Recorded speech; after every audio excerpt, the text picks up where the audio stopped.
और बहुत सारे लोग उपाध्यक्ष, अनुमंडल अध्यक्ष, उपाध्यक्ष बनाए गए। ये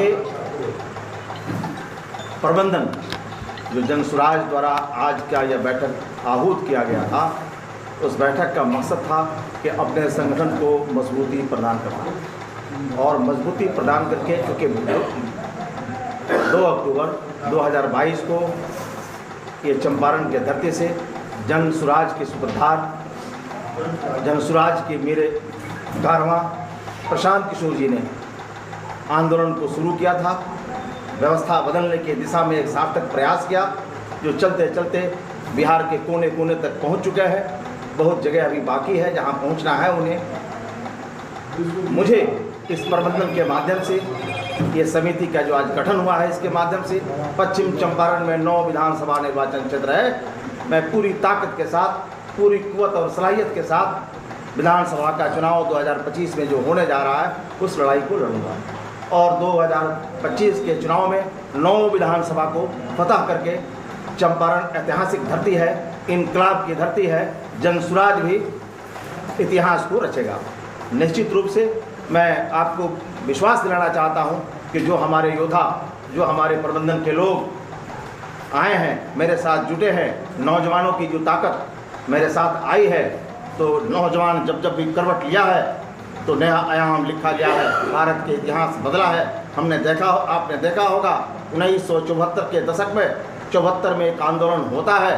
वो आंदोलन का परिणाम ये हुआ कि 1977 के आम चुनाव में युवाओं ने ऐसा खेल खेला कि रायबरेली कंस्टिट्यूएंसी से इंदिरा गांधी जैसा सशक्त प्रधानमंत्री को भी चुनाव हारना पड़ा। और उसके उपरांत एक गाना लोगों ने गाया कि झुमका गिरा रे बरेली के बाजार में। यह लोकतंत्र की ताकत है, यह युवाओं की ताकत है, ये युवाओं की शक्ति है। और युवा व्यवस्था परिवर्तन के नाम पर जनसुराज के साथ लगातार जुड़ रहा है। और यह आहट, ये जो इसकी आमद है, वह बता रहा है कि वक्त आने के बता देंगे तुझे आसमां, हम अभी से क्या कहें कि क्या हमारे दिल में है। बिहार में जातीय समीकरण को कैसे देखते हैं? जातीय समीकरण को मैं किसी रूप में नहीं देखता हूँ। जब जन बल, बिहार की राजनीतिक उसी एक मिनट जातीय समीकरण की बात आपने किया, उस पटापेक्ष और परिवेश में मैं आपको बताना चाहता हूँ कि जन बल के आगे सारा समीकरण ध्वस्त हो जाता है। आपने देखा होगा 2010 के चुनाव में 2005 से लेकर 10 तक जो नीतीश कुमार ने काम किया था, उसके उपरांत सारा समीकरण ध्वस्त हो गया। लोग 0 पर आउट हो गए, 20, 22, 23 सीटों पर आउट हो गए। तो जन बल के आगे बिहार हमेशा इतिहास को रचा है और कोई जाति व्यवस्था यहाँ आड़े हाथ नहीं आएगा। आने वाला कल में जन बल के आगे सारे समीकरण ध्वस्त होंगे और नया बिहार बनेगा। नए बिहार की कामना हम करेंगे। आपसे भी चौथा स्तंभ है, आपसे अपेक्षा रखते हैं कि आपका भी सहानुभूति, आपका भी प्रेम, आपका भी मोहब्बत हम लोगों के साथ जुटे, ताकि हम नया बिहार की तामीर करें, जो महावीर की धरती वाला बिहार है, गौतम बुद्ध का बिहार है, जहाँ से ज्ञान लोगों ने प्राप्त करके देश और दुनिया के अंदर नाम पैदा किया है। उस आंदोलन में आपका भी सहयोग अपेक्षित है। मैं चाहूँगा निश्चित रूप से 2025 में नीतीश कुमार भी चुनाव लड़ेंगे, उनकी पार्टी भी लड़ेगी और गठबंधन में भी लड़ेंगे। वो तो लड़ेंगे ही लड़ेंगे। ये तो 35 साल से लड़ रहे हैं लोग।